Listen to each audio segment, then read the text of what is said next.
In the outskirts of Tokyo stands Hachimitsu Private Academy, a reputable all-girls boarding school for intelligent and well-mannered young women. But as the new school year rolls around, one tradition is going out the window. For the first time in the school's long history, boys are being allowed to enroll. It is now the first day of the new school year, but only 5 boys are admitted to the school. These are our main protagonists: Kiyoshi, the nerd Gakuto, the giant Andre, the hoodie boy Joe, and the blonde Shingo. The boys meet for the first time and are ecstatic to be in the school as they are surrounded by many attractive girls. However, they soon notice that all the female students intentionally ignore them. The boys are greatly troubled by this, but don't think too much of it and decide to go on with their day. A few moments later, they all head to their respective classes. During the lesson, Kiyoshi drops his sumo wrestling eraser, and a girl named Chiyo sees it, much to his embarrassment. On seeing it, Chiyo reveals that she is also a sumo fan and starts a conversation with him after school. She invites Kiyoshi to watch a sumo match next week, and he happily accepts her offer. Later that evening, Kiyoshi returns to his dorm room. There, the other boys tell him about their plan to peek into the girls' bathroom using a two-way video system. The pervy students intend to dangle one cell phone over the bathroom window to peek at the showering girls. Kiyoshi is initially repulsed by the idea, especially because Chiyo will also be there, but the boys say it's far too early in the plot to be simping, and they eventually coerce him into joining them. That night, they head to the school's roof and immediately implement their plan. However, it doesn't take long before things take a bad turn. As Kiyoshi lowers the phone into the girls' bathroom, his friends advise him to be careful, noting that the attached phone is his. The news stuns Kiyoshi, causing him to release his grip as the phone falls into the girls' bathroom. The boys panic in fear and immediately send Kiyoshi to the bathroom to retrieve the phone. Luckily, he sees it in the changing area and is relieved to find nobody there. But a few seconds later, Chiyo unexpectedly enters the dressing room. Kiyoshi is taken aback when he spots her and immediately panics, thinking he's been caught. However, to his surprise, Chiyo, who isn't wearing her contacts, mistakes Kiyoshi for a girl and drags him into the bathroom.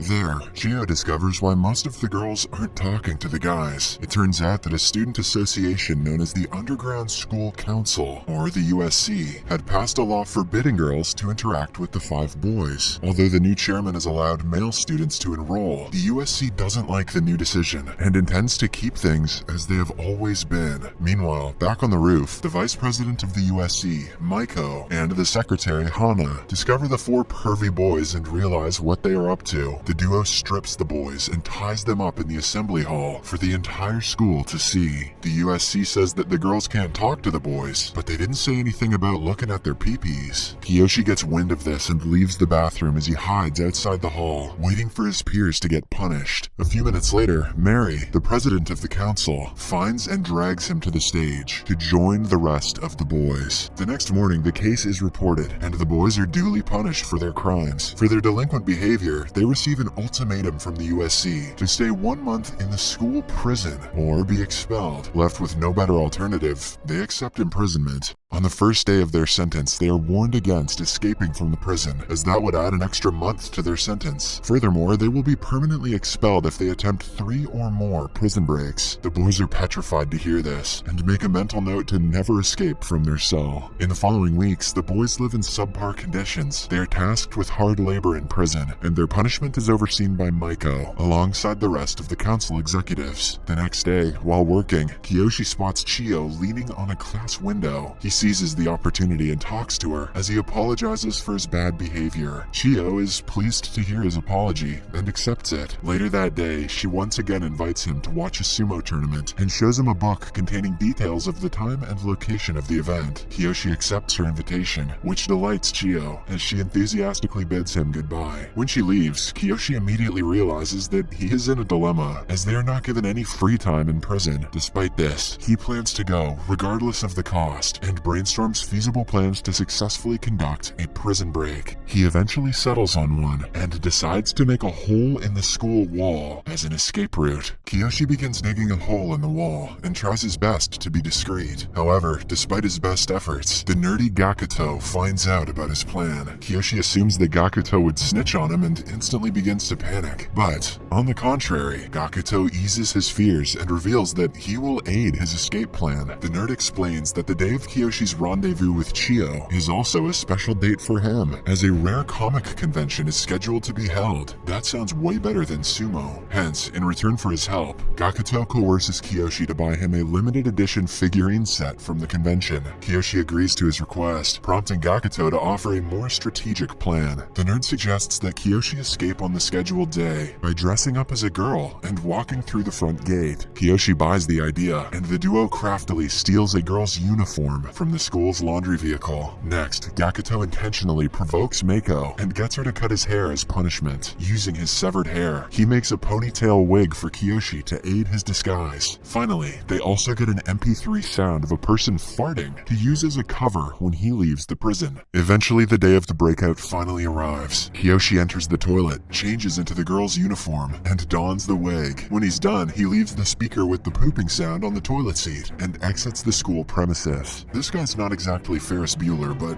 he'll do. As he leaves the school environment, he returns to his prison clothes and meets Chiyo at their designated venue to have a nice sumo date. As they enjoy each other's company, Chiyo suggests they take a photo together. Kiyoshi agrees, and the couple takes a nice selfie. Chiyo likes it and innocently sends it to her family's group chat. Meanwhile, back at the prison school, Maiko notices Kiyoshi's absence and inquires of his whereabouts. Frightened, Gakuto covers for him, explaining that he is in the toilet. Maiko buys the lie for a few minutes, but eventually goes to the toilet to see for herself. There, she hears the farting sound coming from a closed stall, and initially believes that Kiyoshi is there. However, after some time, she loses patience as he has been in the stall for hours and forcefully opens the door. Gakuto is scared to see this and concludes that they have been caught. However, when the door opens, Kiyoshi is surprisingly inside, much to Gakuto's relief. Ultimately, Kiyoshi leaves the stall as they all head outside. If he was actually in there for hours, he's got bigger problems. Right as they step out of the toilet, Mary stops them. It is then revealed that she is Chiyo's elder sister. Hence, she saw the picture of the couple at the sumo tournament from her family's group chat. She shows them the photo, which prompts Maiko to check Kiyoshi's bag. Inside, she finds a girl's uniform alongside Gakuto's wig and shows Mary, thus confirming that he indeed escaped from the prison. In light of this, the council announces that each of the boys' sentences is extended by an additional month. The boys are all livid with Kiyoshi for compounding their dilemma, especially Shingo, who aggressively punches him in the face. For the next few days, the boys shun Kiyoshi, and Shingo soon takes charge of the group. Despite their added sentence, Maiko and Mary are not satisfied with the boys' punishment and propose that they be expelled. To achieve this, they secretly establish an operation called DTO to have all the boys rusticated. They plot to make the boys complete 3 prison breaks, which would have them expelled, according to the school rules. The next day, Maiko calls Shingo to her office and offers him a variety of tasty foods. In exchange, she asks for valuable information about the boys. During her questioning, Shingo reveals that the giant, Andre, likes her. Maiko is pleased with his cooperation and rewards Shingo with a free pass out of the prison for a limited time. However, she adds that he must be back before the allocated period elapses, or else it'll count as a prison break. Shingo thanks her for the kind offer and vows to return on time. The following morning, Maiko stands outside the prison fence and lures Andre towards her. The boys try to hold him back, but Andre falls for her trap and tears through the fence to reach his crush. Sadly, as soon as he passes the fence, Hana pops out and accuses him of attempting a prison break. Shortly after, Gakuto notices that the wires were already cut beforehand and instantly realizes that the girls planned the entire ordeal. Elsewhere, in the city, Shingo enjoys his free pass on a date with a girl named Anzu. Suddenly, he spots some boys bullying another kid, which reminds him of how he bullied Kiyoshi. He immediately feels guilty and confesses to Anzu about how he's been helping Mako. Anzu is moved by his confession and reveals that she was indeed sent by the council to stall him.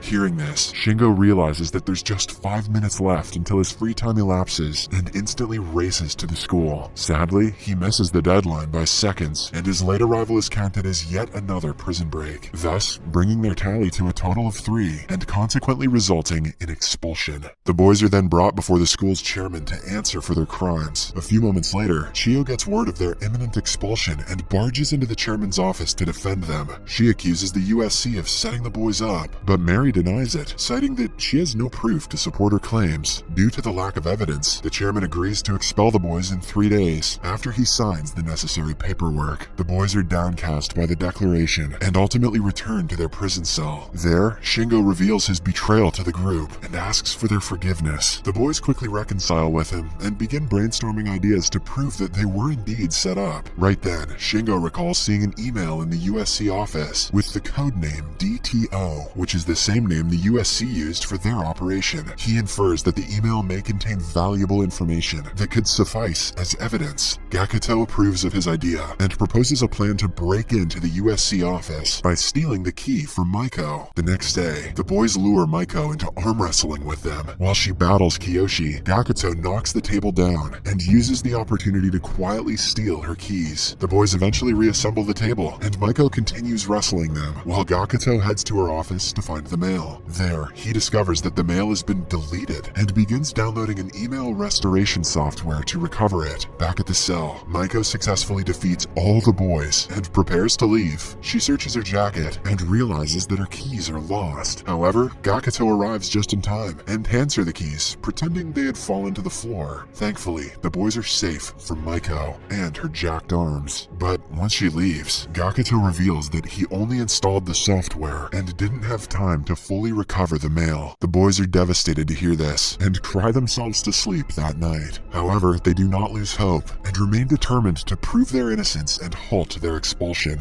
The next day, during lunch, Kiyoshi gets a message from Chiyo hidden in his food. Seeing this, the boys realize that they can get help from outside. So, Gakuto starts making a plan that utilizes this advantage. They send a message to Chiyo, asking her to wait outside the prison entrance at 8 p.m. However, they soon discover that they'd need to unlock the door to let her in. That day, Hana takes over guarding duties from Maiko, much to Kiyoshi's delight. It turns out that Hana likes Kiyoshi, and he comes up with a ploy to use her emotions to his advantage. Just before the agreed time, Chiyo arrives at the prison's entrance and waits to be let in. Meanwhile, Hana takes Kiyoshi to a room and kisses him. Seizing the opportunity, Kiyoshi successfully unlocks the prison door to let Chiyo in. After the kiss, Hana returns Kiyoshi to the cell, while Chiyo sneaks in. When Kiyoshi returns to the prison cell, he quietly informs Gakuto that the first phase was successful. Hearing this, Gakuto and the hoodie boy, Joe, instantly ask permission to go to the toilet. Hana allows them to go and ultimately locks up the prison before retiring for the night. Back in the USC office, Mary and Maiko are suspicious that the boys are up to something, so they leave their office to check in on them in their prison cell. However, they are relieved to find all the boys fast asleep. Mary starts gloating in victory, with the guarantee that the boys will be expelled tomorrow. The next morning, the boys are finally taken to the chairman to be expelled. The chairman brings out the expulsion papers as Mary brags about winning. However, Kiyoshi suddenly faces her and smirks, stating that she has lost. Mary brushes his words off and assumes he's pulling a last-minute bluff, but Kiyoshi remains unmoved. Right then, Maiko notices that two of the boys are covering their faces and senses that something is amiss. When she uncovers them, she discovers that Gakuto is actually Joe in disguise, while Joe is in fact a disguised Chiyo. The USC is taken aback by the revelation and demands an explanation. Finally, Kiyoshi shares what really transpired last night. Apparently, after Chiyo sneaked into the prison, she went straight to the toilet. At the same time, Gakuto and the hoodie boy Joe, who were given a signal by Kiyoshi, asked permission to go to the same toilet. There, the trio exchanged clothes. Chiyo is disguised as Joe, while Joe is disguised as Gakuto. When they were taken back to the prison cell, the real Gakuto had all night to look for an opportunity to enter the USC office. This opportunity came when Maiko and Mary went to check the boys' prison cell. He entered the USC office and successfully retrieved the deleted DTO emails. After Kiyoshi's revelation, the real Gakuto enters the office. He brings out a flash drive containing the files and hands it to the chairman. Using his computer, the school official accesses the drive and confirms that the boys' accusations are indeed true. He sees all the things that the USC had been doing to the boys, including the brutality and the setups. Hence, he retracts his declaration to expel them and acquits them of all charges as they have fully served their initial sentence. The boys are overjoyed by the news and return to the normal school where they join the rest of the students. As the USC is now defeated, the boys can enjoy their school lives with the girls. Kiyoshi is fed by Chiyo in the cafeteria, while the rest of the boys are showered with attention by the rest of the girls. Back at the chairman's office, the USC is faced with the penalty of their actions. Just like the boys, the 3 USC members are imprisoned and made to serve a sentence. The girls are paraded in front of the entire school and eventually enter their cell as Kiyoshi fiercely locks eyes with Mary.